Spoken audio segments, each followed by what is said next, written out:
Really good.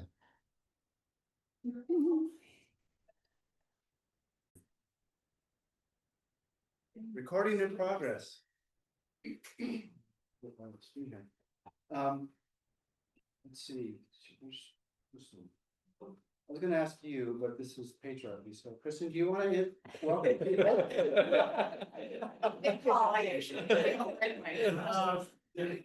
Oh gosh, just here. Welcome. I'm Kristen Christensen and my other half, Chad.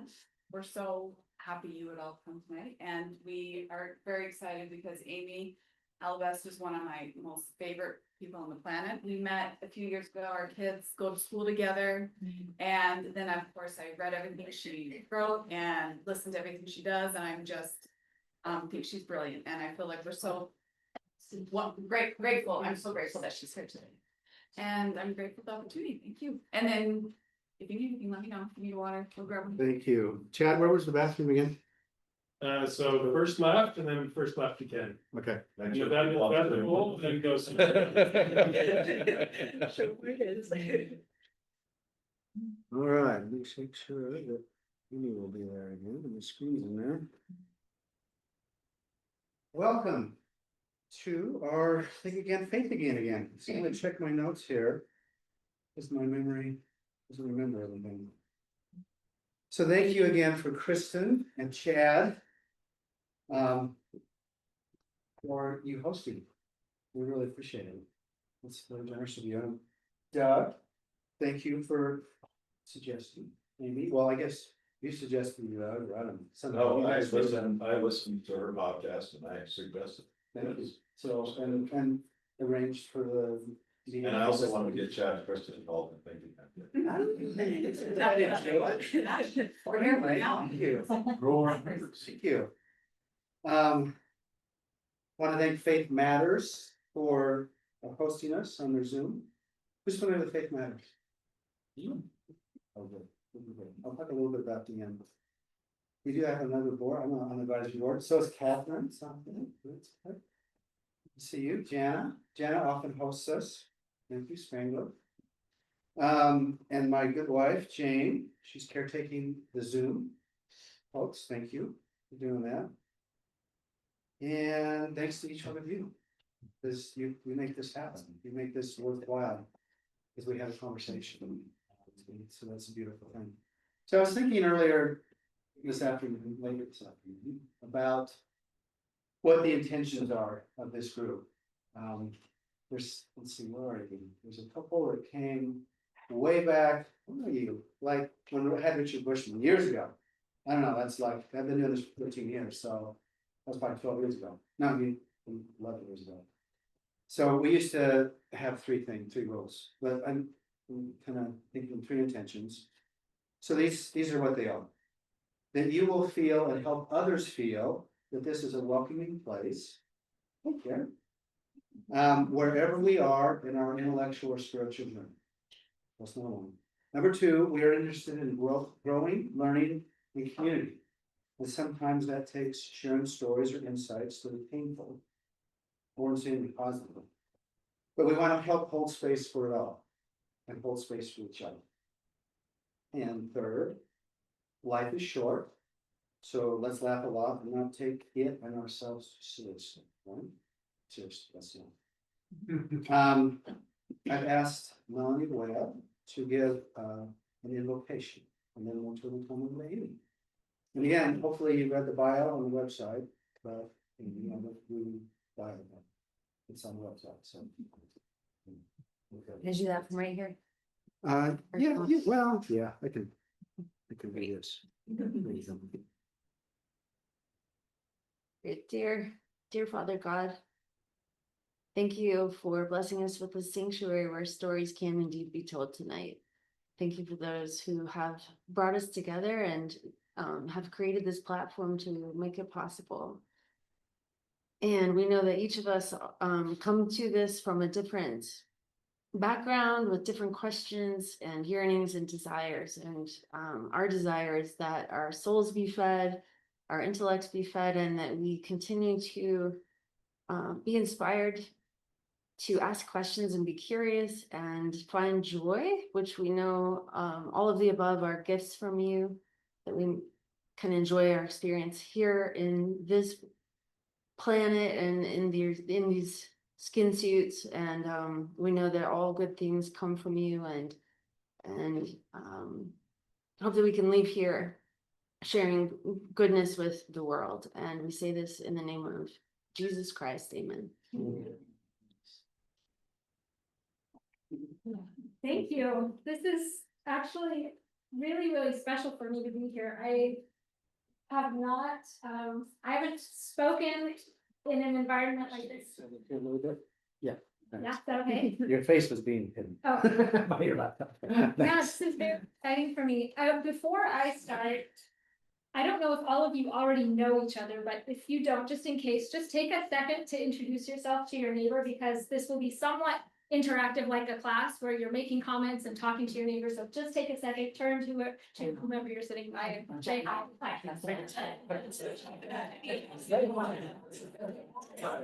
Oh, yeah. Becca and Ellie, sorry. Oh, man.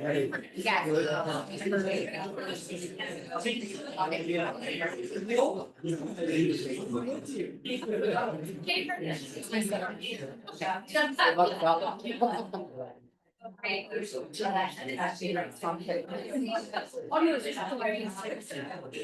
we'll get started.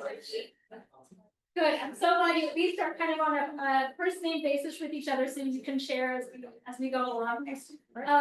I thought I'd start out by introducing myself a little more personally than I normally do at like a conference. I made this slide for a class and I was like, oh, I should just use this. You can learn a few things about me quickly. This is me when I was 13. So from that picture, you can tell I'm the oldest of 5 children. I grew up in Colorado. I went to BYU. I met my husband the very first week of freshman year at BYU, 30 years ago this week. So yeah, so we were one of those, both been on missions from each other the whole time. BYU English, it's a long story, but I never thought I would go to graduate school, and I ended up at Stanford for my master's degree, which is a complete game changer for me, and it did come true. And I'm now a PhD student at the University of Utah, where I'm in the College of Education, and I'm focusing on Native American history and how it is taught and not. So I'm also studying women's studies in my PhD, but I'm focusing mainly on Native studies. I'm now an educator about patriarchy. That's just a totally embarrassing picture of me on YouTube. It's like, oh my gosh, she's a YouTuber. It's like a little screenshot. But it's something I really love doing. Public education is super important to me, making free, important content that anyone can access. And then this is my family. That's my husband. We have 4 kids. And it shouldn't need to be said, but it actually, I guess it does need to be said. Whenever I'm talking about patriarchy, I feel a need that my audience knows how much I love men. And so, I mean, you can see me here with my dad and my brother, my husband and my son.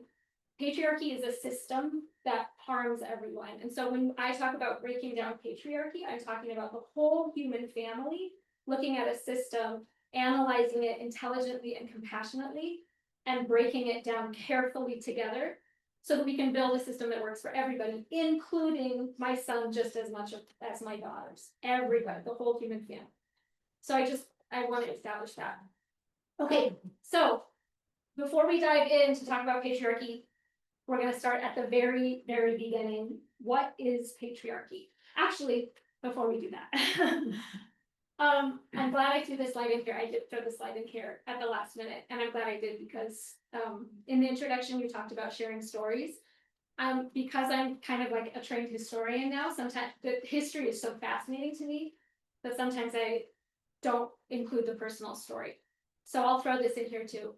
Really quickly, how many of you have read Dear Mormon Man? That's an essay I wrote in 2016. Okay, a lot of you have. Kind of painful. It is kind of painful. It's painful for me to write and to live. I'm sure much more painful for you. Yeah. So Dear Mormon Man. What was the title? Dear Mormon Man, tell me what you would do. It's on the website. And you could just Google Dear Mormon Man and you'll see it. It'll pop up. That's an essay that I wrote in 2016 when I was at Stanford. I was doing my master's. And it's a long story of how this happened. Suddenly, just my accumulated experience of what it felt like to be a woman living in patriarchy just came through me like a tsunami. It was the week that my first paper was due in my master's. And suddenly I was like, I can't write my paper. I can't think of anything else. And it was one of those things where I just sat on my bedroom floor and just typed for days. And it just came out of me. And then I clicked publish and didn't think anybody would read it. How would anyone find it? And my mission trainer, my mission companion, posted it in a Facebook group, and then from there it spread a lot. But that essay was based on my lived experience. That was based on my feelings as a woman. But I'd never taken a gender studies class. I'd never taken a women's history class. I'd never read Simone de Beauvoir. I had no philosophical framework or historical framework at all. It was just how it felt to me. And I really was living this quote by Gerda Lerner that she writes in The Creation of Patriarchy. Women, ignorant of their own history, do not know what women before them had thought and taught.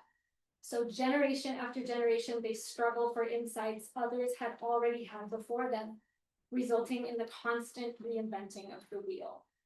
That'll be a theme for tonight. And that was my lived experience. When I finally did start researching, like just truly Googling how patriarchy, when patriarchy, why, like how, when did it start?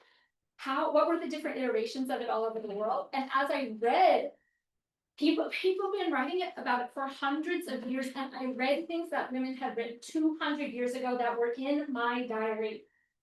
And it was both inspiring and infuriating that no one had told me before. And I had struggled and agonized and was anguished for decades of my life, not knowing that other people had already struggled on their own, feeling alone, being told they were crazy, being told they were bad.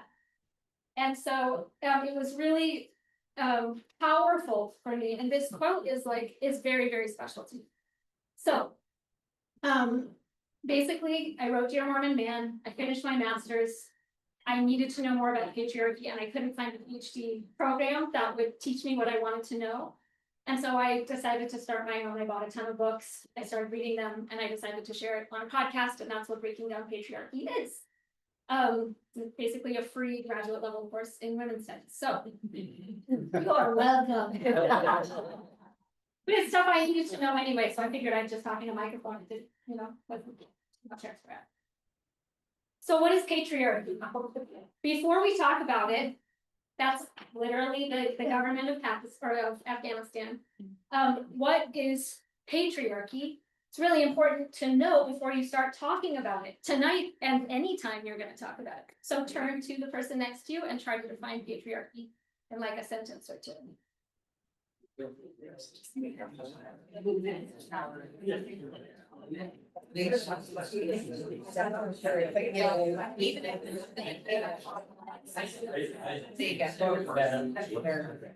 idea or it's like so hard to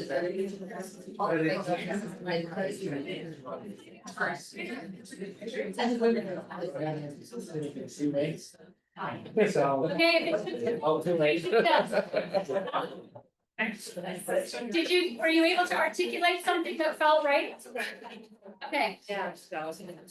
My man's played it really well. I love young.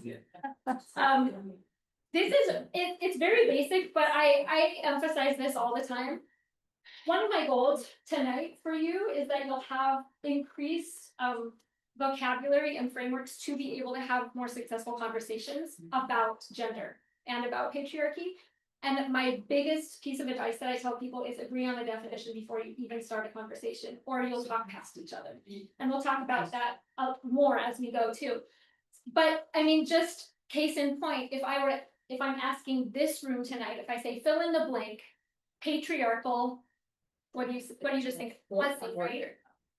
For us, that's just the phrase that we grow up with, right? So for us, it's very positive. It tends to be. Or at least some women are like. But I think as you grow up in the church, you hear patriarchal blessing, that's a positive association, right? If we were in a different environment and I said, blank, blank patriarchy, what might they say? Smash the patriarchy, that's a very, very common phrase. I should have told you, not everybody is LDS, mostly are, Oh, but so just keep good, that in I didn't know that, thank Yeah, you very sorry. much, okay, mind. perfect. Should I'll have try to cued that into your use first. universal language. That's perfect. That's my MO usually. I was going Mormon coded on purpose, so I. No, most are, or post or whatever, somewhere in them, but not everybody. Okay. If you look up patriarchy, you're likely to get like cross stitches that say smash the patriarchy and t-shirts and all kinds of merch. So it has extremely different associations for different groups of people. So in order to have a conversation, it's good to find a common definition, kind of take the emotion out of it, and you just go to the dictionary. That's why dictionaries exist. I literally have this problem where people are trying to bend the word to make it mean what they want it to mean. It's just kind of like useless to have a conversation. Just go to the dictionary. So in the dictionary, patriarchy is defined, the etymology, patri, like padre, like from the Latin father, and archy, anarchy, no governing system, monarchy, one person governing system. So an archy is just a governing system. So patriarchy, father rule. And what it has come to mean is men rule, right? It's a system of society or government where the father or eldest male is the head of the family. The men hold the power and women are largely excluded from it. That's just what it means. So that's important to know. So the next question, once we know what it means, and we're going to have a discussion about it, is where does it come from? Where does patriarchy come from? And that was me 10 years ago, just Googling, like, where did this start? Why? How? If you've watched any of my videos or you've listened to the podcast, you have, or read a lot of books that I hadn't discovered until I did that. But turn to a person next to you and maybe literally just a sentence again. But where have you heard in your life that patriarchy comes from? A lot of times you will have heard that it comes from God, or you may have heard that it's human nature, that patriarchy is just like in our DNA, or you may have heard something else. Turn to a person next to you and talk about where you heard patriarchy.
That question could be like the topic of the whole night, honestly could, and it's really interesting and we won't spend too long on it. But again, so kind of the main categories that I hear are it comes from God, and that can take all kinds of different variations, or it comes from our Homo sapiens human nature, and that can look like different things. So let's talk about both of them. If we're going way, way back to like human DNA, to our human nature, what it means to be Homo sapiens, are Homo sapiens naturally patriarchal? Our closest cousins, if this is what you said. We went to the bonobo reserve. Oh, okay, so you know. So they are matriarchal, you know this. Oh, yeah. They are. Like They're also highly sexual. that's true too. That's really interesting. Isn't that a given? I thought that was. I give it, yeah. Our two closest relatives in the primate world are the chimpanzees and bonobos. We share 95 to 98% of our DNA with these two groups of primates. We have tons of similarities with both of them. Chimpanzees are very patriarchal. Bonobos are very matriarchal. And so, which course did Homo sapiens take? It's an interesting question, right?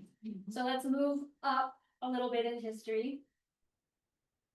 Hunter-gatherer communities, it's universally believed among every scientist that I've ever read on this, and I have read a lot because it's so interesting to me. It shows that human communities, when we were hunter-gatherers, were egalitarian. There was no hierarchy really no hierarchies at all, is what the evidence is, of anything, I mean, of gender or any other physical trait. Humans worked together completely. No one had say over another group of humans. No one had status over another group of humans.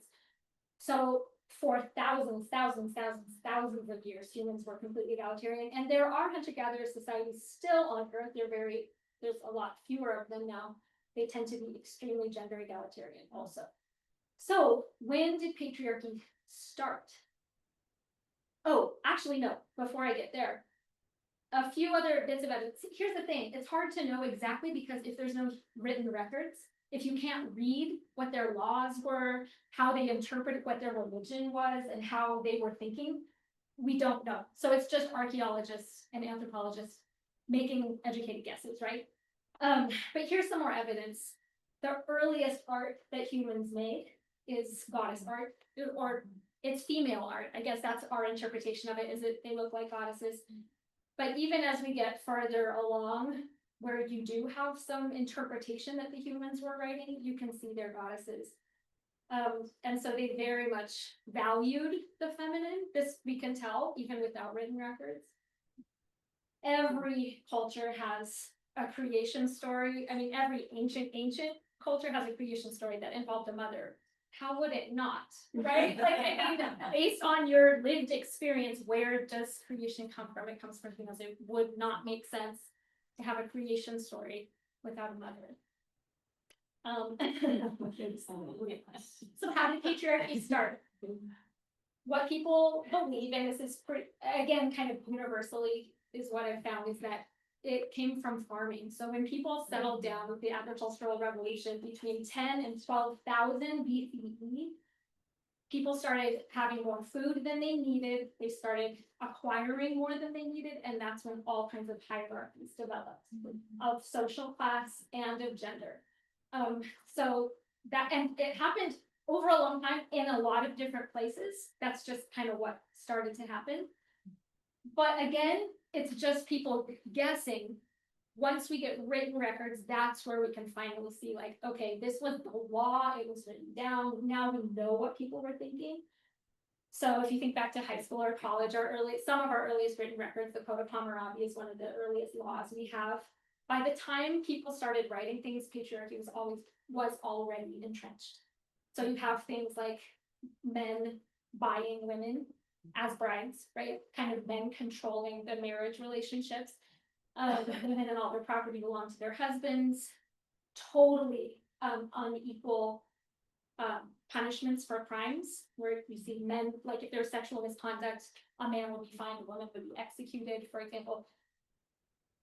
And so much violence against women. It's like really gutting to read. You can even look it up on Wikipedia. Just look up Middle Assyrian law, and it will turn your stomach. It's not just patriarchal, it's misogynistic. Misogyny means hatred of women. So that's, and I'll pause there.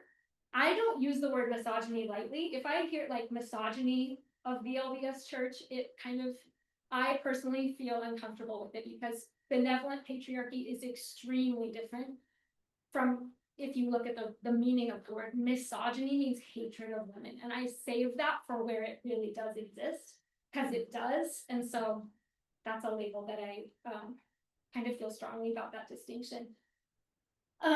Okay. So here are some 3 foundations you'll see up here. Foundations for earliest written laws. The next foundational I guess, structure that we have that Western civilization was built on top of was the Hebrews. And the Code of Hammurabi did influence the Hebrews. You can see that in the records. The Hebrew scripture was written between the 8th and 2nd century BCE, so we're moving way up in the timeline.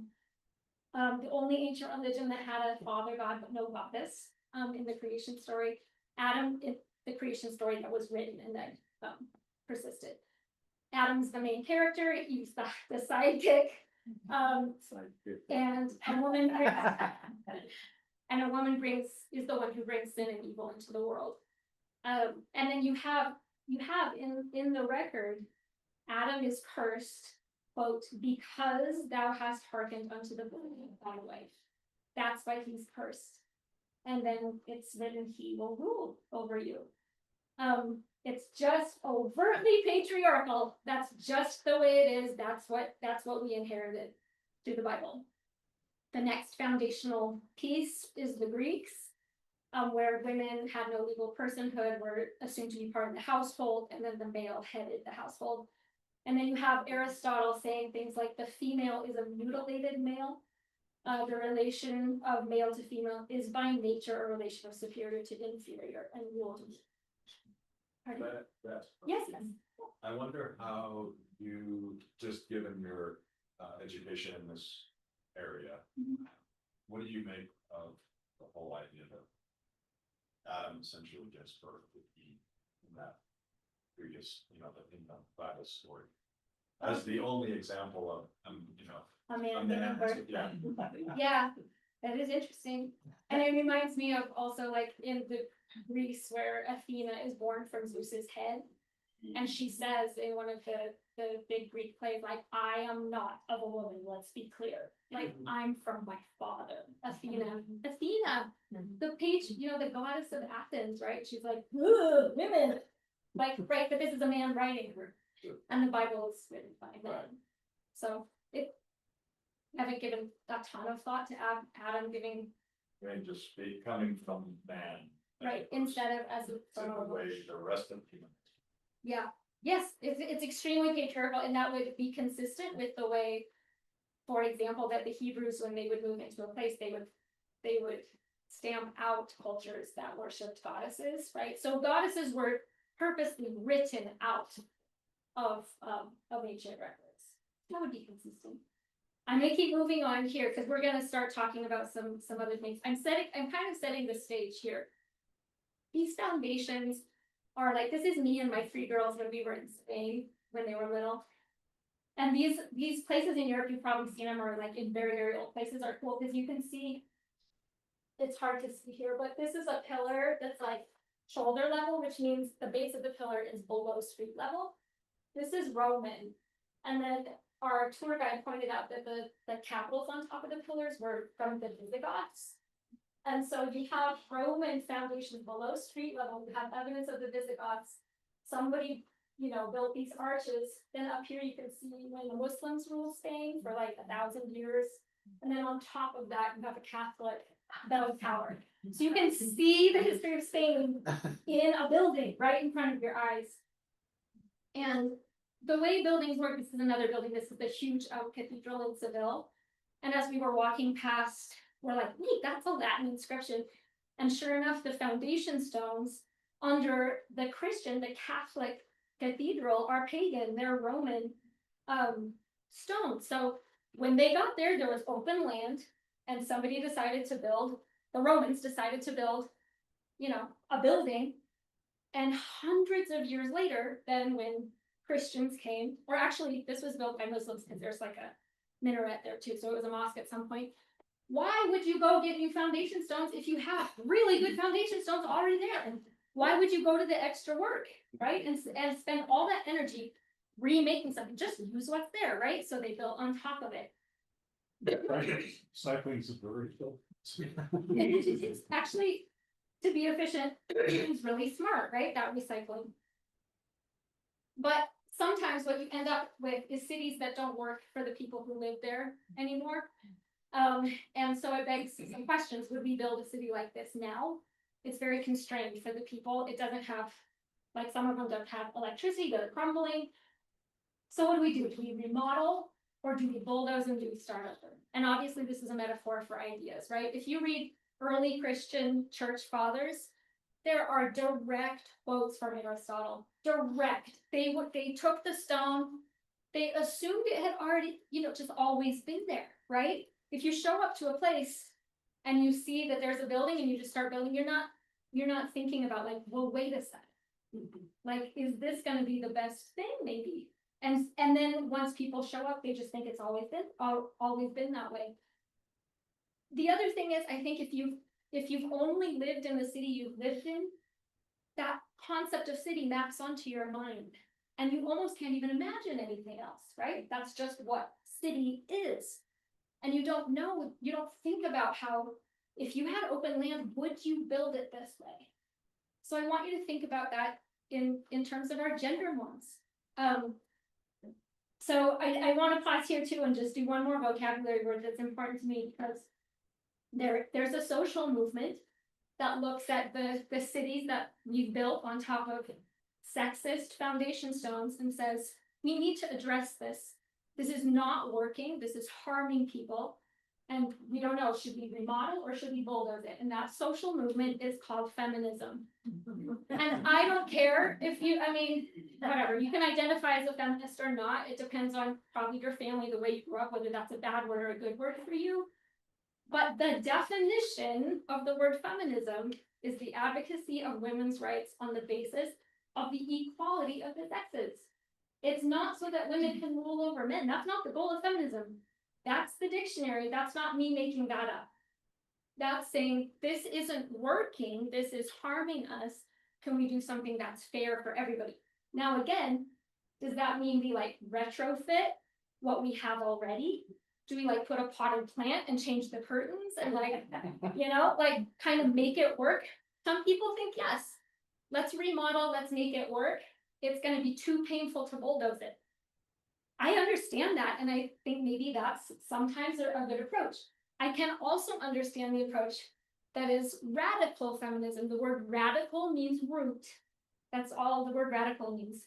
They want to tear it up from the root and plant something different. They would say that the city's not working. Let's clear it. What would we build if we had all the options, right?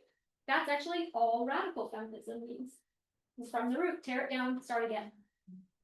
Those are important terms to know when you're having conversations with people. Okay. Feminists have been doing important work for, writing about it for about 250 years. It surprises me again every time I look at this map. This is when women got the right to vote by country.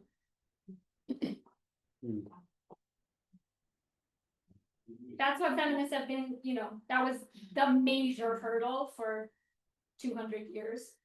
That's crazy recent. Is that what, that's what hits me when I look at this map. That's when you think of the historical timeline, especially when you start with way back and you think it's been about a minute that women have had even the right to vote.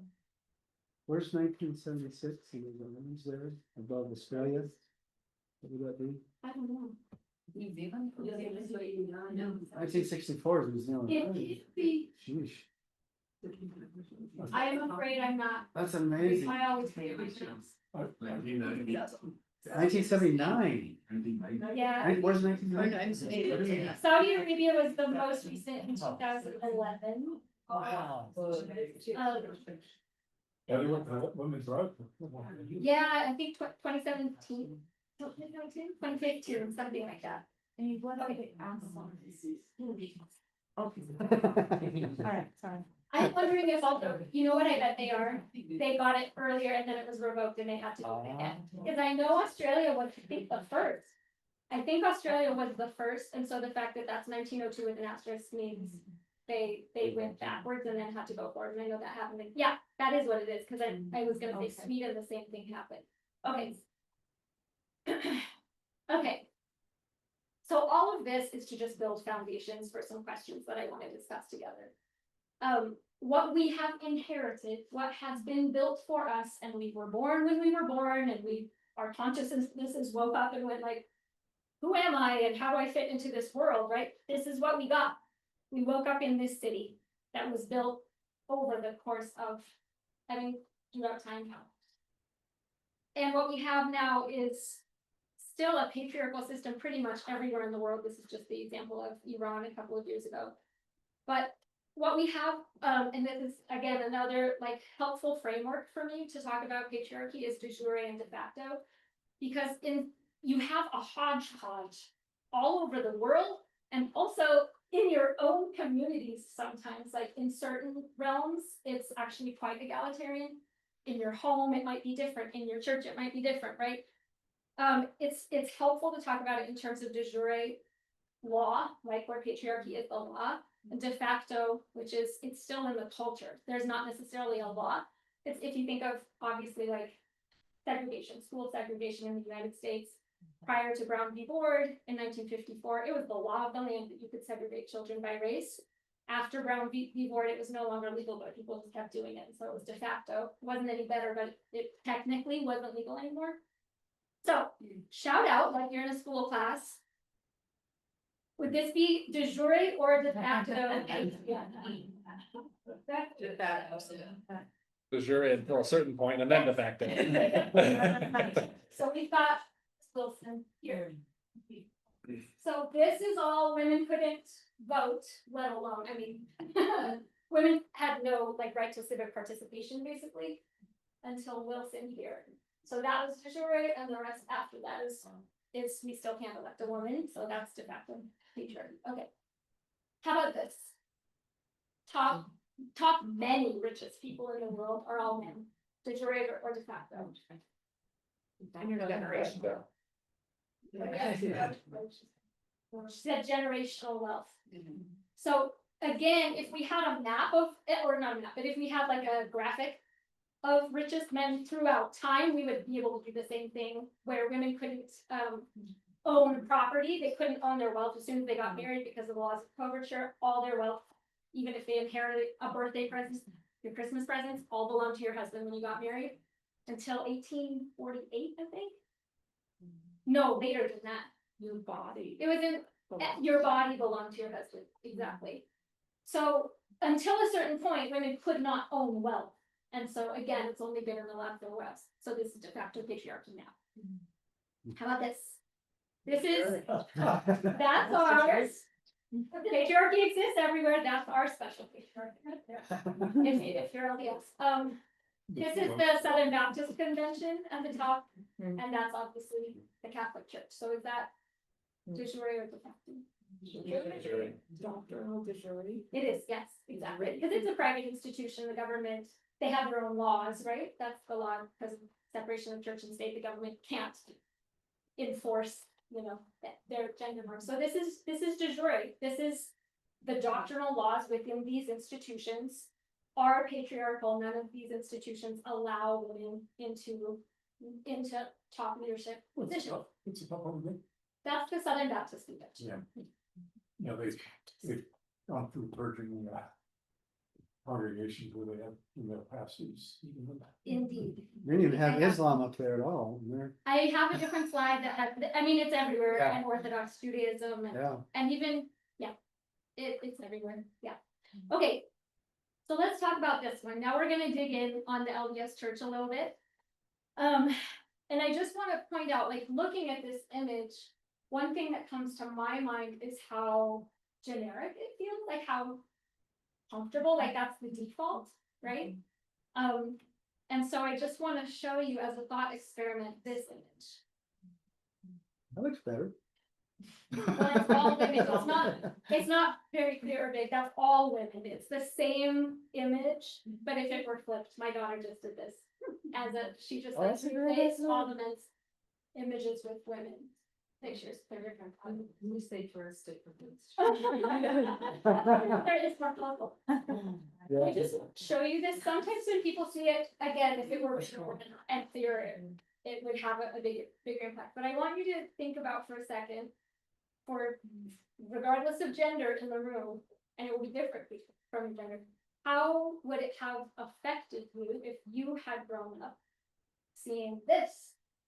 If these were the people that you saw in your conferences and that you recognized as your leaders, If you're a man, if you grew up from the time you were a little boy, your whole life seeing this instead of what you would see. If you're a woman as a little girl, how would that have affected your self-concept? Does anyone want to share a story, please? My dad worked at BYU, was a BYU professor, and I remember I must have been like 8 or 9. And it was when they had a movie theater in the Wilkinson Center. The varsity. And we were there for some spiritual something, I don't even remember. And they wanted to recognize the people in the room. And I was little, and I remember they went through this like little ritual, like, would all the men who are this stand up? Would all the men who are this stand up? And they had 12-year-olds stand up. And then my mom got to stand up at the very end, like, let's recognize the women. And I just remember that feeling of like, why does this twerpy 12-year-old, take precedent over my mom, and just being so hurt. But that, like, and just this picture, it hurts because women are at the bottom, squashed, we barely got in. Like, I remember sharing this picture as a missionary, and there was no women even in the picture that I was sharing out in the field. And we just got squozen in recently. But I still remember that as a little kid thinking, why does that 12-year-old get more recognition than me? Yeah, I was just thinking about how I experience it now, and I find it to work. And I see men as being confident and often overconfident, where women constantly question themselves. And I think that's just an internalized form of patriarchy. 100%. That's something that I'm working on in my life a lot right now. Like, now that I kind of know a lot of the facts, trying to break down the internalized patriarchy that I have, like assumptions or I have the hierarchy in my mind. I can feel it in all kinds of situations. And I think sometimes, just from lost conversations with my husband, I think a lot of times men don't know that women feel that way. I think because it's kind of, if it's a benevolent patriarchy and it's kind of seen as the generic or the default, men can go through kind of the privilege of being a man within patriarchy. I mean, there are men who are, misogynistic and oppressive, but I think for a good man, I think it's more a problem of like, nobody has told them before that that's the way they're going through the world, with kind of like all the doors open to them. They don't really know that women are feeling that way around them. Yes. It's interesting. So I have an Allebest background, but I also have a Reformed Jewish background and a Methodist background. And what became apparent to me, like if I walk in an LDS church at this point, is that the Reform where the rabbi can be a woman. I've seen a woman set apart a male rabbi. It was one of the most extraordinary things I've ever seen. Like this female rabbi sets apart the male rabbi, and every member of the congregation have their hands on everybody. It's a mind-blowing human experience, actually, having a little more predominantly LDS setting. And when I came to over time start to discern, like I can feel when I walk in an LDS congregation the discomfort. If people don't, I mean, it's palpable for me. I don't care where I'm at in the world. Like I can feel the tension. I can feel a third of the women there feel it. Like I can sense it. It's palpable to me because in the other settings it doesn't exist. And so it's interesting when you're in. Because I'm in 2 other settings and then an LDS setting, and so you feel like over time once you see another system, you perceive it, and it's very hard for me to walk in an LDS setting. People are lovely, and I've grown up with lots of these people at BYU, and so I'm comfortable there because of the friendships and the history. But I can feel just the weight of it, and that's what is palpable to me at this point. Thank you for sharing that. I mean, going back to the city analogy, it's like going to a different city, right? And realizing like, whoa, a city can be built this way, and if you didn't know that, it changes everything. And yes, please. Is there an element of authoritarianism that is within patriarchy to perpetuate the system? Because it feels like, especially in the cities in that, especially like Mexico City, the big, huge, beautiful cathedral in the main, downtown area is built on top of Aztec temples. And that was an intentional way to try to destroy history and to destroy some of those feminine gods in that by creating a new creation story. But there's an element of authoritarianism to erase and control the information that they have access to so that they can't see another way and that it can maintain the status quo. Is authoritarianism an element of patriarchy? Yes, indeed. Yeah, for sure. And that if you do want to read a scholarly book about this, I do recommend The Creation of Patriarchy by Gerda Lerner. She talks a lot about this. And it is in the Bible, even like I was referring to before, with where the children of Israel move into where Asherah, the god, you saw a goddess Asherah was being worshipped, and it says burn the groves. That's where Asherah was worshipped. Hack down the trees. It was erased. It was intentionally. So sometimes not. A lot of the men in my life would never do that on purpose. Sometimes definitely, yes, and there is record of it. Yes. Anyone else? Thank you for sharing all of this. One thing about, I just read, it's not necessarily scholarly stuff, we just use articles here and there, but one interesting thing that they've been saying about the theory of going from hunter-gatherer to agrarian societies, they found evidence that people, in some cases, would do it agrarian for a little while, then go back to hunter-gathering, and then go back to that. I think it's I always mispronounce it, Katohoyo in Turkey. They thought that had to be built by an agrarian society, and the soil was built by hunter-gatherers. Interesting. So some of the ideas have been changing a little bit about human progress, if you want to call it that. And if you think about our own lives, very few things are so cut and dry as like from on this day we did this and then everyone did this all at the same time, right? It's fits and starts, it's people figuring things out, and then sometimes, I mean, I can see this in my own life, sometimes going along with something where I'm like, sure, you do that, that's fine, and 10 years later I'm like, well crap, like why did we do that? We just kind of happened into this dynamic in our marriage that suddenly I'm like, this is not serving us, and now it's going to take a long time to like re-figure this out. I think that's kind of how humans are, right? Like just going along, figuring stuff out, backwards, forwards. Okay, so thank you for that. What other comments? I read your essay for the first time today as I was preparing to come tonight, and I was sitting outside at a coffee shop reading it, right? And within the first couple of sentences, I was like, oh, there's a typo. It says Michelangelo, right? I didn't know where you were going with this. I'm like, oh, weird, there's a typo. And I get to the very next paragraph and I just guffawed out loud. And I spent the next like 20 minutes just like guffaw, like, like you were just expressing, you just flipped the coin is what it felt like. And I was just thrilled to read the way you flipped that script.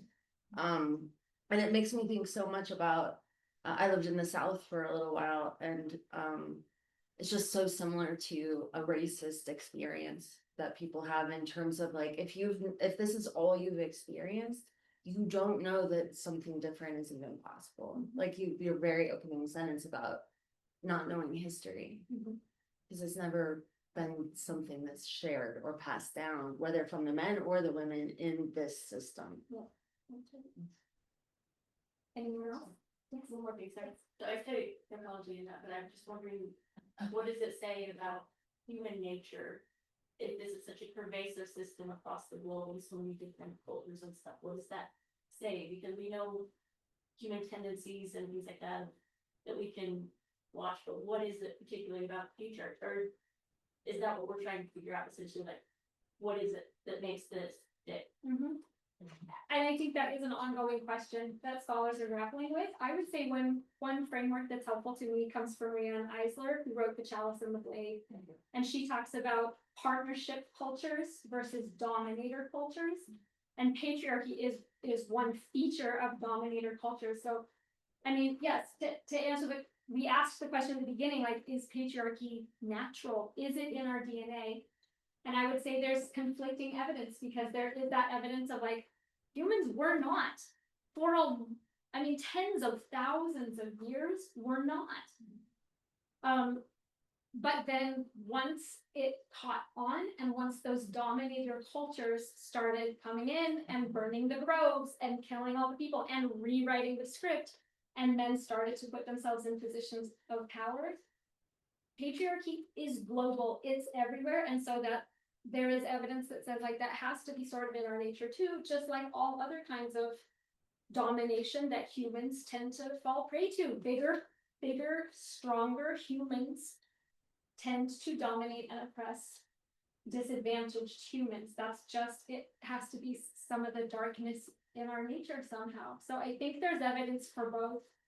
And just the same way you see enslavement and you see racism and you see adults abusing children all through human history, everywhere. You're also going to see men who tend to be bigger and stronger abusing smaller, weaker women. And once it catches, and that's the thing, is when it tips, right? And then the other thing is when you write it down. And that was kind of the point of like, once written language started, and then the scholars and men elevated themselves to have the positions of scholarship and did not allow women and girls to go to school, not be able to read, then the scholarship of, the elites, patriarchy got passed down that way. And then, it's just really, really hard. It's really, really hard to fight that.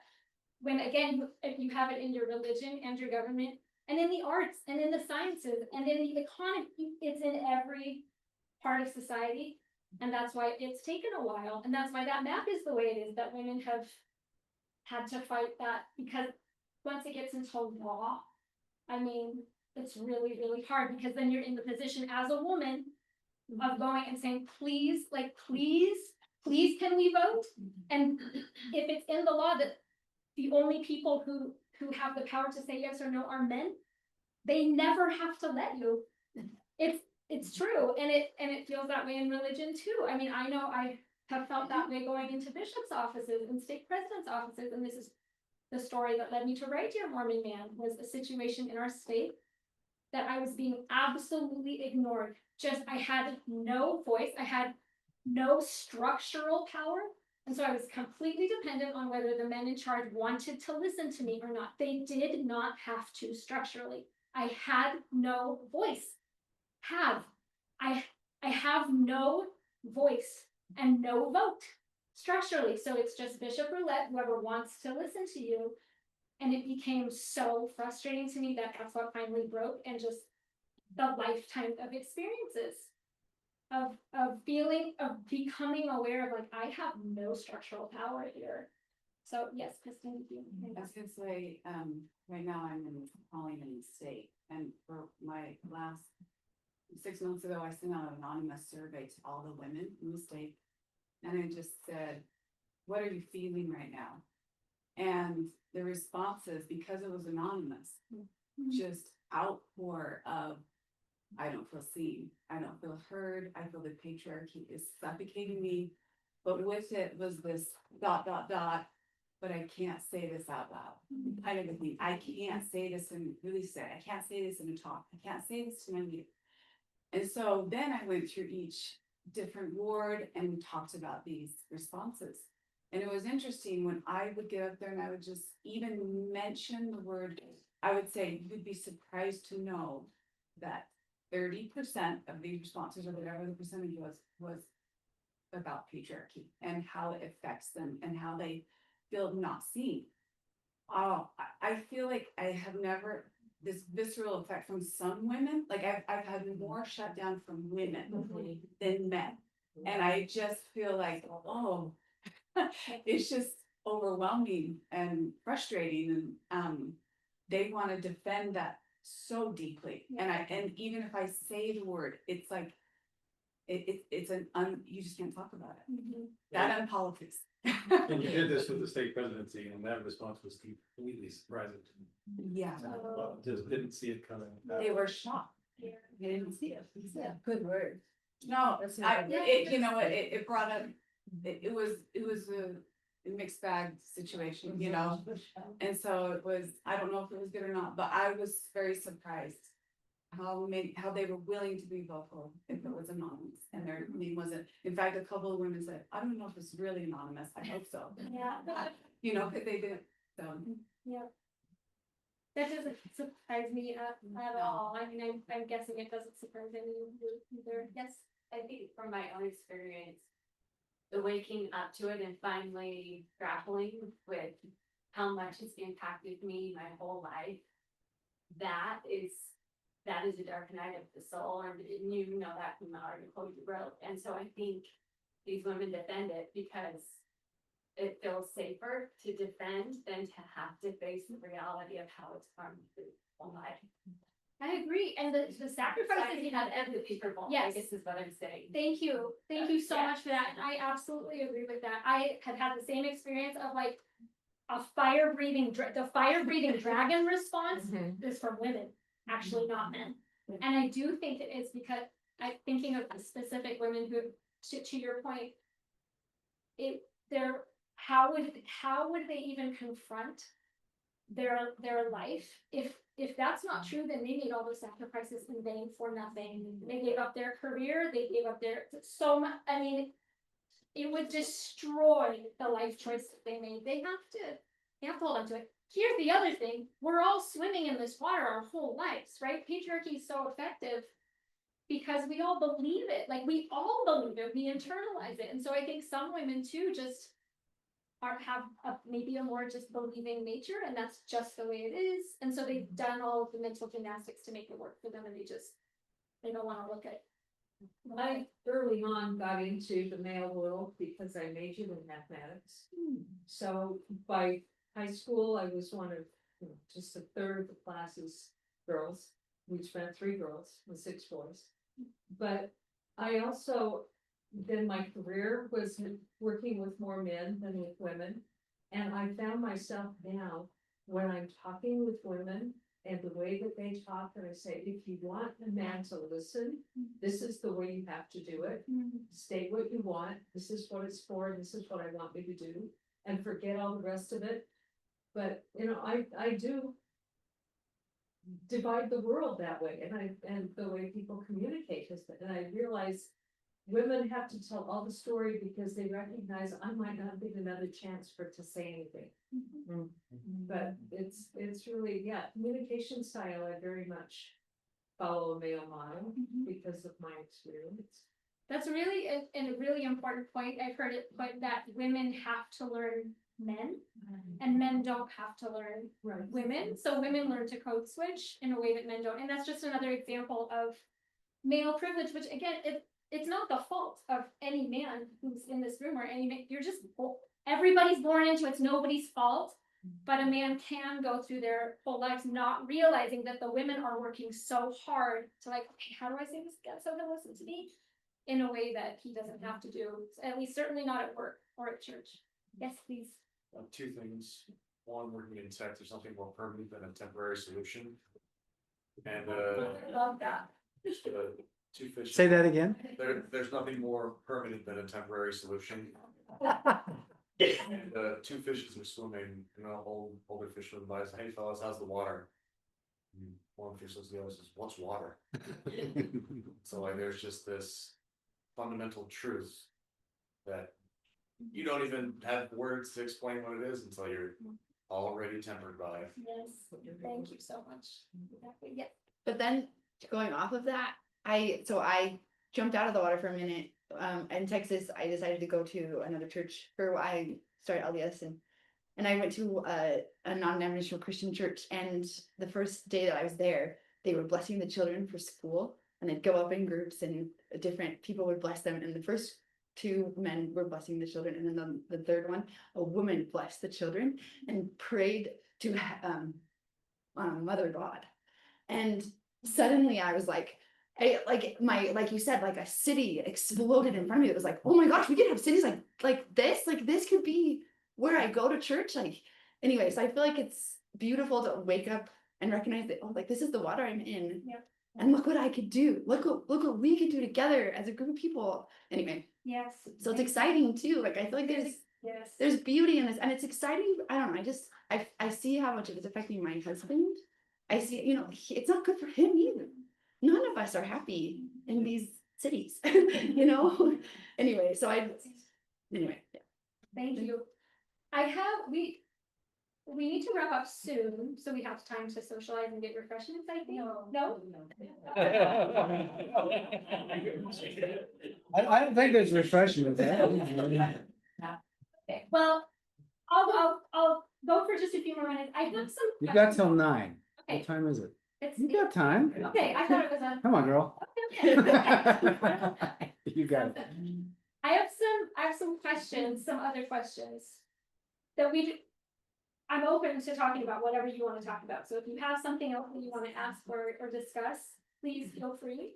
But I wanted to pose these questions so you know where I'm going. First of all, how can women talk to church members about patriarchy in positive ways? We've sort of started talking about that. And with the note, and how much of the burden should be on women to do it just right versus the person who's listening, holding space for women to maybe be angry, maybe cry, maybe be sad. Because there is kind of what we were talking about with that code switching, having to do it just the right way so your state president will take you seriously, having to do it just the right way so your boss will listen to you. Even and I have the best husband in the world.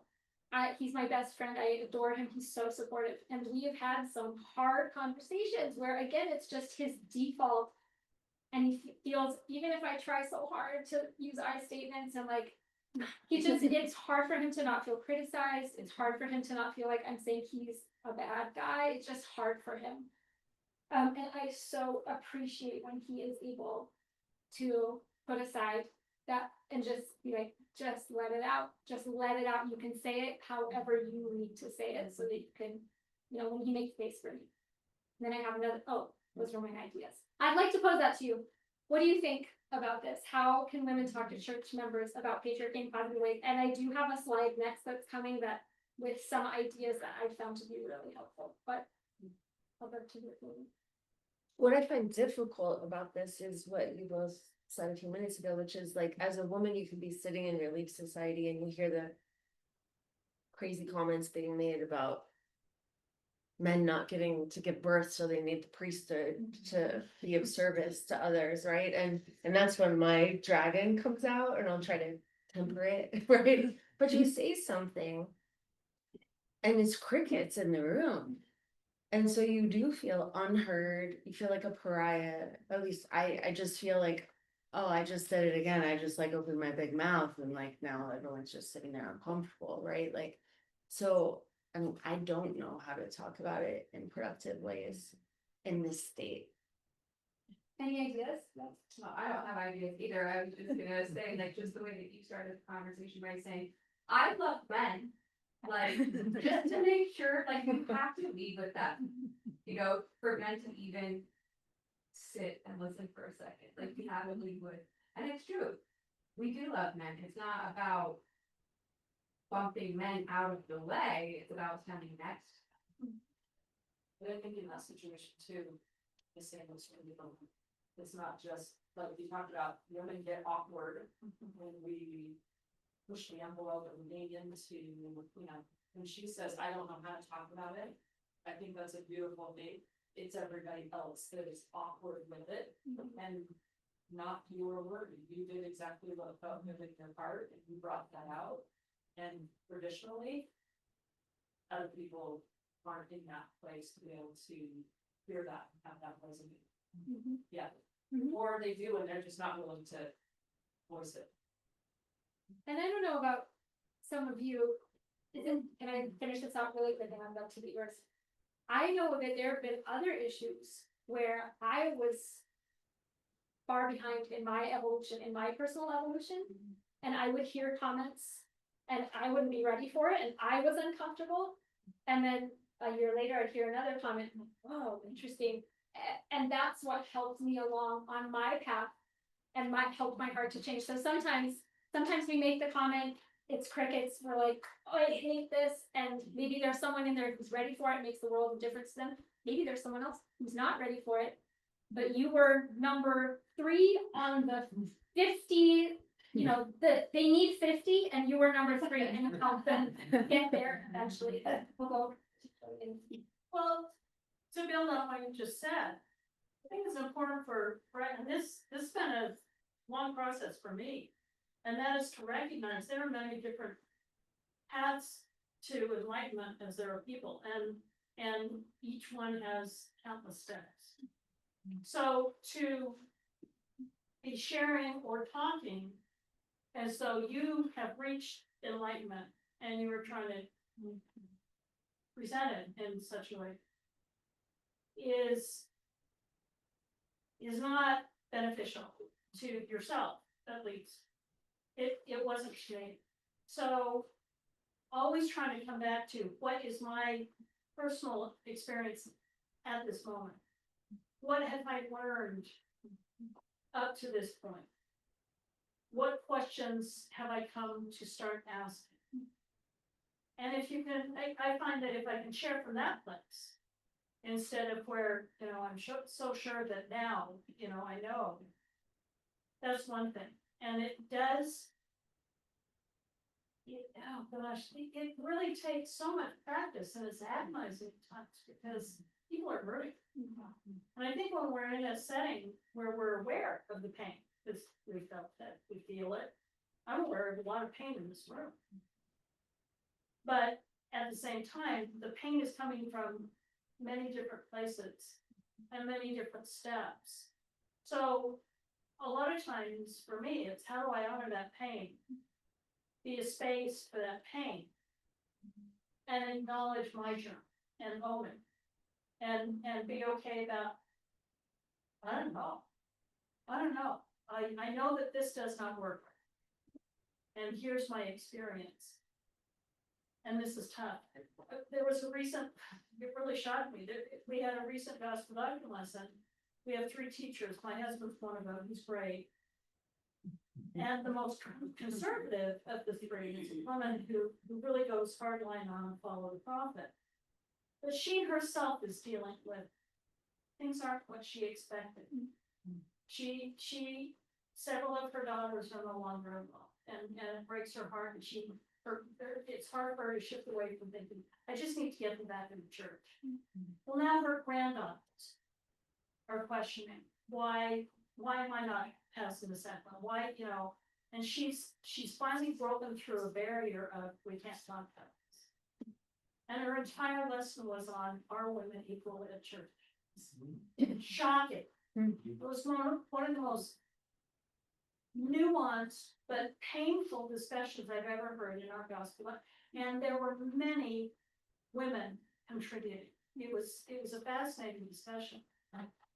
No one had an answer. And to encourage them to get within this system, there is not an answer to this. And it's okay that we're wrestling.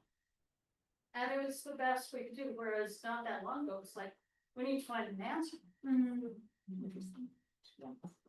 I think the next hand was up over here. I want to make sure I go the right order. Should we just move like this across the room? I was just gonna say, I think when we're talking about difficult and entrenched things, it's really helpful to tell story. It's helpful to share your story rather than trying to teach someone a principle. I know for me, I grew up in a family where feminism was a bad word. And it was, and your essay was actually really instrumental in like that. But when I first started even just entertaining this feminism idea was in hearing the stories of some of the ordained women when I was totally afraid to even listen to it. I thought this was an evil thing to be listening to it. You know, I was like looking around to make sure no one saw what I was listening to, you know. But it was hearing their stories. It wasn't preachy. It was, this is my experience and this is how I've been hurt. And I realized that they had experience I hadn't had. And it helped me make space for at least, oh, this is what's going on. This is what's happening. And we need to make space for people's stories. Thank you. So I think it's patriarchal in Allebest Church. I think it's also cultural. So I'll give you an example. So both my wife and I are adult children of alcoholics, and we've gone through this very rigorous process of healing and ACAs and all these 12 stuff, it's a long journey. And it came up in a Sunday school lesson, and it was interesting. What I find in Sunday school and Ellis Quorum, largely that there's only a very narrow space within which you can have conversations, whether it's patriarchy or whatever it is. And I brought it, I don't even recall the context, but I just brought up that experience, right?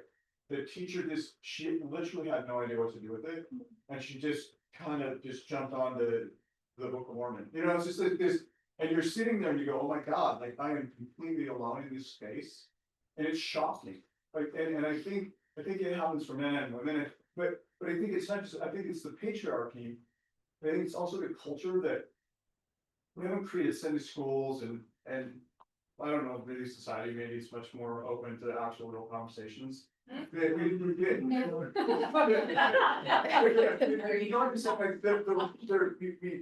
culturalized that we only can talk around this much, and it was an interesting. So we were there in our Methodist Sunday school class, and we were having this conversation, and we just come out of this, and it came up, and like it was a completely different experience. Like a woman stopped, and it was like she just focused in on us. Like it was just like, and another woman like, we love you, and we understand how painful this is, and it was this really incredibly healing moment. And I think that we're up against patriarchy, but we're up against a culture that doesn't want to talk about real meaningful things, about real meaningful wrestles that we're having. And I think that's the context when I'm listening to women trying to like inject like a really personal story into a setting. Culturally, we just want to talk about the lesson largely. I mean, sometimes you see break through, and we've all had those lessons, and where somebody says something, and all of a sudden a flood of authentic conversation happens, and it happens. But it's not. It's culturally uncomfortable to get to that, and I think that's part of what we're bumping into when we're having this kind of conversation. Is we just don't want to feel uncomfortable. Yeah, we're not trained to be able to deal with that. Sorry, can I jump in on this side of the room before it moves that way, all the way away? But just quick things, the only like suggestion I would have in how to talk about these things is to help people be curious. So telling your stories is good because it helps people see something that they hadn't thought of before, but also helping to ask questions that maybe they hadn't thought of before is a little less pressure, but the way that we've been socialized, not just within the church and that way in society and patriarchal society, especially as women, is to make other people comfortable. That we move out of the way so people can walk by, that we keep our legs so that we don't man spread. You know, we do all these things for other people's comfort. And even how we code switch for them, not them for us, all of these things. And so making them uncomfortable is inherently awesome. Do you know what I mean? Because we've been socialized to make other people comfortable. And so if you can be confident and comfortable with where you're at, and a lot of the lessons and everything are meant to just validate and reinforce. They're not meant to be challenged in any way. And so if you can help people be like, well, I wonder what this is. I'm like, I hate the question. How can we talk positively about, how can women talk positively about patriarchy? Why should we? I don't have positive experiences with patriarchy. I don't, why should I have to talk about it that way? And that's okay. Like, and I get it, I'm out of the church, but when I was in, like, I defended that system because I needed it to be true for what I was doing and how I had chosen to live my life. But so help people be curious and don't get comfortable with being uncomfortable because that's life. Like that's where we learn and grow, and those seeds that you plant will stick like a corn. And next thing it'll come back eventually. Thank you. Yes. I do agree with what you're saying. My comment is in opposition to that, which I didn't know that until you. I'm really just sitting here when you ask the question. I have no idea, but sitting here thinking, just in kind of going back to if you're struggling in relationships. This would work in a group, but more one-on-one, a very small group, more one-on-one. But the idea that we've already said everybody isn't ready for this conversation. They're not in a place where no matter what you say, no matter what story, it's going to go nowhere. Is that where you want to place your energy? So maybe asking a question. maybe prefacing it by saying, there's some things that are really hurting me that I would like to talk about. Are you in a place that you could hear me today? Could you, I mean, asking permission and setting the stage for a sticky conversation. And if someone is really not ready, or if you get into it and they realize they're not, I'm just not sure it's always the best, but I hear what you're saying. No, but you're That's exactly the right. value. Because I couldn't change the church, just like she couldn't from within, having no structural systemic power or whatsoever. Like, so on that scale, like, I'm never gonna make any difference. But on a one-on-one with a friend or something, if you know that this person is safe for you and can hear your vulnerable story, then. But they might not be, so asking that question, That's JP's open, I have this really painful thing right here, I really, really wanna share it. But I wanna make sure you're in a place emotionally today, or maybe it's next week, that you could hear me. And get that kind of permission to go and kind of this. Totally. I think that's a great strategy. And let me clarify really quick when I say like, what are some strategies for women? What I mean is like effective strategies so that like I've had the experience of like trying to share my thoughts and then I go home so frustrated, like cry all the way home, think, why did that go so poorly? And so just being intentional, like you say, set up is this person even willing to hear? Do I want to spend my energy this way? If I don't, I'm not going to. So just the intention and like setting up so that I have integrity, so that I say what I feel like I need to say, regardless of how the person responds. Anyway, I just wanted to clarify that. Did you have a comment? Yeah, what I found when I choose to do that, and I recognize I have lesser life experience than others in the room, I also have a loud voice and am obnoxious. However, what I found, and it was reflected in some things that you said on other essays that you've done or your YouTube channel, is having a toolkit that fits different situations. And it is not fair, and it is a huge double standard. Similarly, I work with a lot of men in a male dominated and industry, and there's some that in order to reach, I need to kind of make fun of, and then others need warmth, and others need to be like, I really got to be really equipped. Others require a elegant tool for interrupting them. Others, and we need to be well equipped, because it's supposed to be metaphorical, but like, we're going to war and you don't get to pick how heavy your sword is. You have to get stronger to hold it.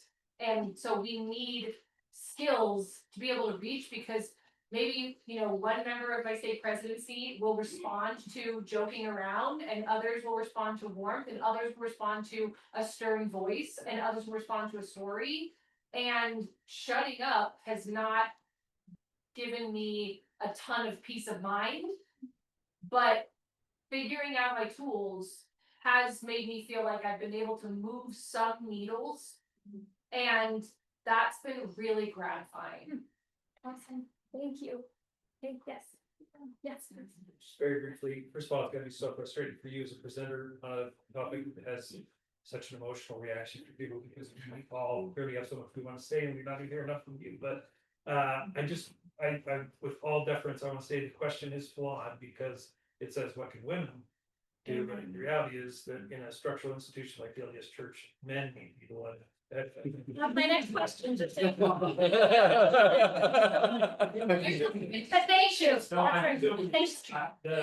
just want to reiterate Janet's point, that story, I think, the idea, for me, race, recognizing the way in which racism impacted, negatively impacts all people, not just, people who are being subject to that.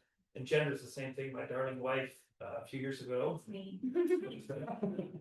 was just a shocking moment in my life. She told me that when she gets on the elevator, very casually, she told me when she gets on an elevator with a man, she puts her hands in her pocket and puts her keys in between her fingers. And I was like, what are you talking about? Like, that's the craziest thing I've ever Does heard. every woman in the room know that? Yeah. Yeah, lovely. Yeah. He said when an elevator opens and there is just a single woman who says, I choose to not go on that, and so I just think, oh, stories are so impactful, because it was shocking to him. To hear that that was my experience. And I'm hearing stories, that's what it just completely changed my perspective. And I think, oh man, hearing those kind of stories from women, like, it makes a huge difference, so. Thank you for that, I really appreciate it. Yes, please. If that was a person of color on that elevator, it's even more marked research. This week I taught a class for prospective adoptive parents, adopting transracial. And some of them didn't even know what white privilege was. That's just so shocking to me. I'm obviously older, and so I've grown up with trying to trace where did racism come from, just like you're talking about patriarchy. And when you have a woman who's gay and of color, then you've really got some things to deal with. And I am parenting 48 years now, my first child of color. And I have seen how racism impacts, maybe more than patriarchy. And so we need to just keep working together on all. Thank you, yes, definitely. Yes. Also disabilities. Yes, so many battles that people are fighting. I also, I was fortunate enough, I guess, I grew up in the Bay Area and all, and I didn't grow up worried about people groping me, but I'm afraid that's been the story. It's just about every female. Sadly, that's true. Yes. I'm speaking as a person who left the Catholic Church in my early 20s because of the Catholic Church's presumption to tell me what to do with my body. But I did stay in a marriage that curtailed my freedom to express myself as a woman. I stayed in that marriage for 30 years.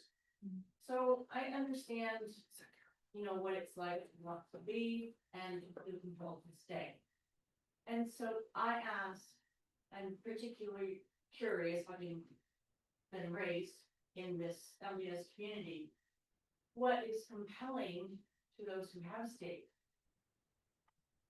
In relationship to this patriarchy, how do you just divide up to yourselves, to your children, your daughters? I'm really curious, humbly curious. Maybe we could take one comment on that, because that feels like it's such an important question, and literally books have been written called Why I Stay. It's such an important question, and I feel like that's such a big question that maybe there would be a container for that entire question, if that's okay. If someone has a comment, maybe one comment, then we'll, because I do want to get to that last question before. Just me. Why people stay within patriarchal system, why they can stay. I think a big part for me is letting go of an agenda about what staying engaged or continuing connected to the church is, because it's not, to me, it's not a place to stay. There's always moving forward, and that means there's always a different kind of a future of how I engage in community. So no longer, or not allowing someone else to determine what a community is to me, that it is somehow inherently linked to authority, or inherently linked to God's love, or inherently linked to what I make of my life, gives freedom to create a future that is engaged in community. And that counts in a faith community, a civilization, a country, a family, a business, anything. So getting to the point of owning myself and recognizing all the red flags that where I see myself kind of going, oh, that must mean that I have to submit, or that this is wrong, or this is right, or this is true, or this is false, is a huge step in, I think, the human journey of having power to create your life. I'm not dismissing the power of the rhetoric, but it's not unique to the church. It's not unique to anywhere. It's an important thing that we recognize the power we give things like someone claiming authority, like patriarchy. We have often grown up as men and women and every gender expression there is, giving huge amounts of power to a system. And we have the habit of giving a huge amount of power to patriarchy. And part of it is recognizing there is, yes, it has the power to impact my life. And yet how much power do I imbue with that in here now? And to move from a place where this devastating position of in any given moment, a guy who knows nothing about church history, who happens to be the bishop, has the power to determine a great deal, to now kind of going, recognizing, yeah, he does have a lot of control over things, and I give 0 Fs about that. It's like, I'm trying to control, and I'm saying, right, you know? And not like flippant or anything, but just to a certain extent, realize I don't need to put my energy towards that. I have energy to put towards ministering, engaging, advocating, learning, mindfulness, all of those things. And that gives me the freedom to create a future that is different from what the past is in any community. But not easy, you know, it's not easy, but so worth, really worth it. You know, I think of shifting from, gradually shifting. I wouldn't go back to that garden. Thank you. And I would say always, I mean, there's as many stories as there are people in the room, and my understanding is that some do stay and some leave, and it takes courage to do whatever it is that feels right and feels like integrity to you. It takes courage to make that choice. So I just want to wrap up quickly. Again, I do want to be clear that my question about what women can do is I guess twofold. And I think the first one is the more important one. What can we do as women to speak up to honor that integrity? To feel like we are saying what we need to say or not say, but that we're being true to ourselves so that we don't end up just swallowing the poison of having all of these frustrations and not speaking about it. But then the other one is also, if you are a person who does care, if you do choose to stay in an institution, whether it's the church or whether it's your, like you said, your country or your place of work, if you feel invested in helping that institution evolve, then there are more and less effective ways to communicate, right? The tools that you have, like I care to help this move forward, even though it's a long journey. So that was my intention. We don't really have time to dig in to what men can do, but luckily, in my opinion, I think it's a pretty short answer, and that's just listen. Just listen. And I think that's that can be really hard. Like I said, even with my wonderful, wonderful husband, sometimes he wants to fix things, or he feels, I think sometimes his defensiveness is frustration that he can't fix the thing. And when he remembers that I don't need him to fix the thing, I just need him to listen. That's the first and most important step.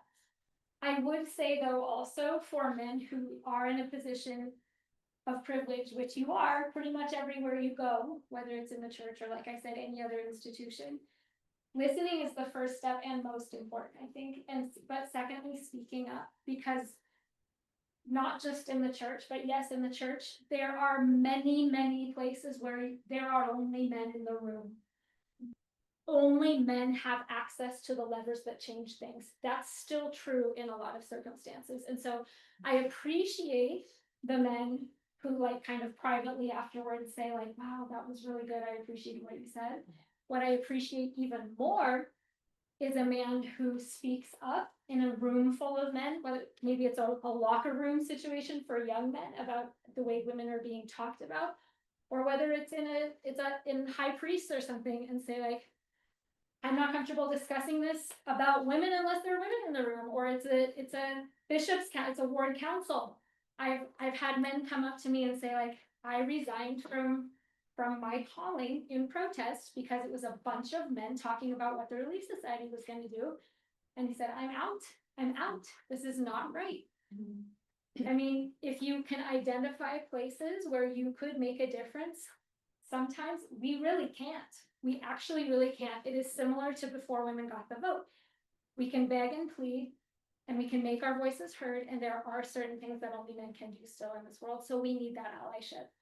I have more thoughts, but that's okay. I really appreciate the conversation tonight. Thank you. And I just want to close by saying what I often say, which is, as we again kind of look at the big bird's eye view of the unfolding of human history, we did inherit the systems we inherited, and I just want to repeat again, it's nobody's fault.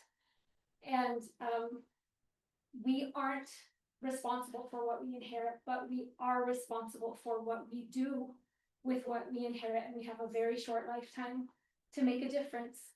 And so I appreciate you all being here tonight, and I appreciate the work that you're doing to make your mark on the grand unfolding of human history while we're all here on this earth together. So thank you so much. And I just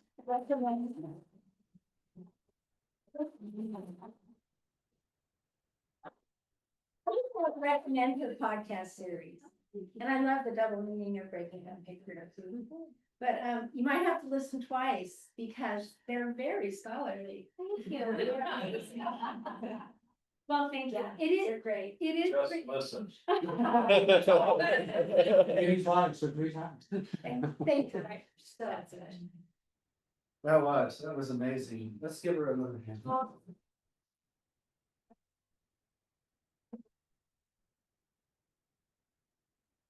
And that's for all you guys. I mean, that was just some meaningful sharing. So thank you. Thank you. Thank you for holding that space. Appreciate it very much. One of the things, many of you have heard me say this when I have asked someone to pray off the cuff. And for me, this is something small that we can do is pray to Heavenly Parents, Heavenly Father, Heavenly Mother. I do this privately, but I don't see any reason why you can't do it, particularly in this place. Because this place can hold that space. I don't know if you can do it in Sunday school, but try. But, you know, what can they do?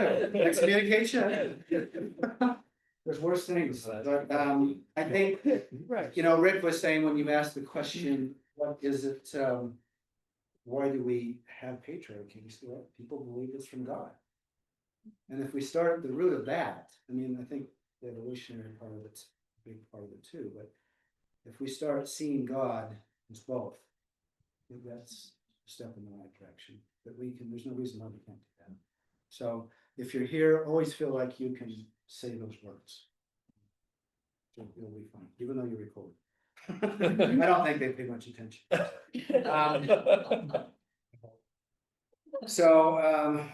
Again, thank you, Amy. Thank you to your host for providing this beautiful space.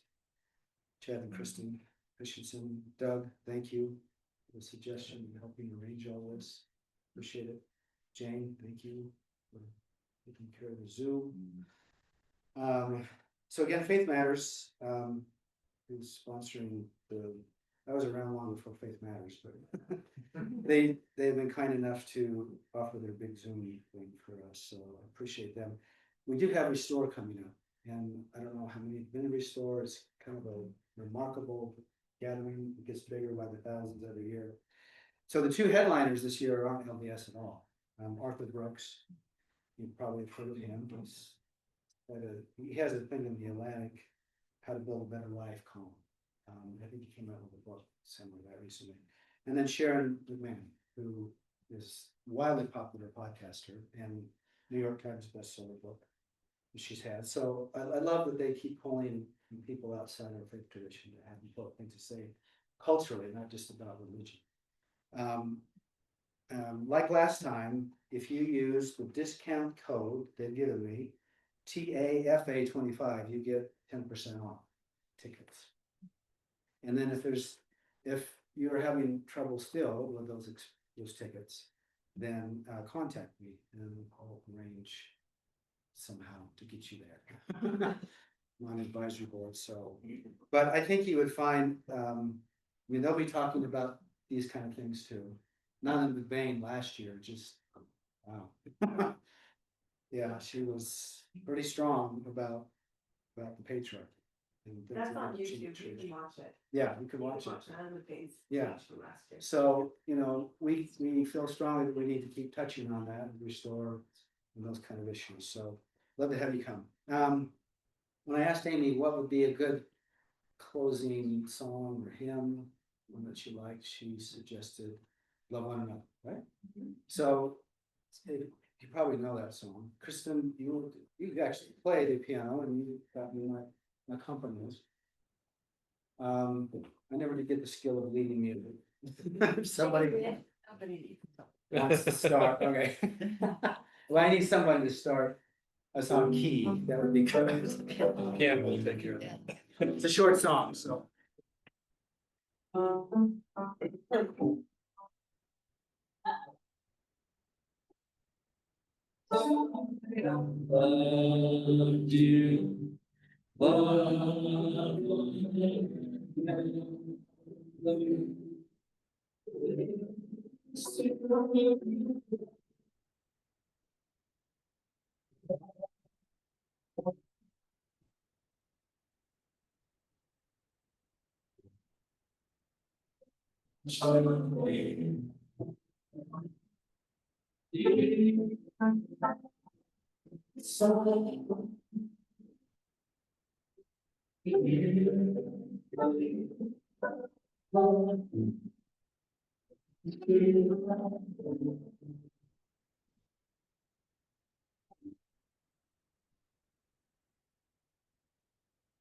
Beautiful choir, Nikki. Thank you. I asked Nikki to give a benediction and blessing as we leave. Thank you. Our Father and Mother in heaven, how grateful we are to have this beautiful time to come together to share our thoughts, our feelings, and what's in our heart. We're grateful for the Christian Sons, for the opportunity that we've had to be in their home. So grateful for Amy, for all that she shares, all the work that she does. We pray for her, for blessing on her family, that she may be blessed for the efforts that she provides, for all the ways that she touches us. We're so very grateful for Jay, for his efforts in this work, for the space that he feels so strongly to provide for us. Grateful for him. We pray that we may leave feeling a little more seen and more love in our lives, that we may be able to share more freely with those around us. We're grateful for this opportunity that we've had to be together. We say these things in the name of Jesus Christ. Amen. Thank you, Nikki. Thank you, Melanie, for your Thanks, Jay. Thank you. Thanks for sharing that about the